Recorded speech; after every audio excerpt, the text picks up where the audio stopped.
In this video, we will learn the software update process in an LG TV. Turn on the TV and make sure your TV is connected to Wi-Fi. Then press the settings button and go to support settings. Now click on software update.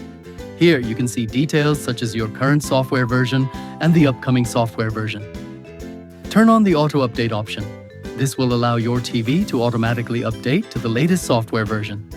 Moving on, click on the download and install option. The download process will start.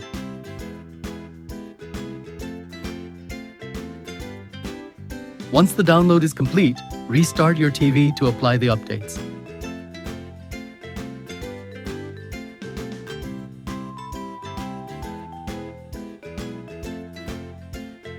Now we have learned the software update process in an LG TV.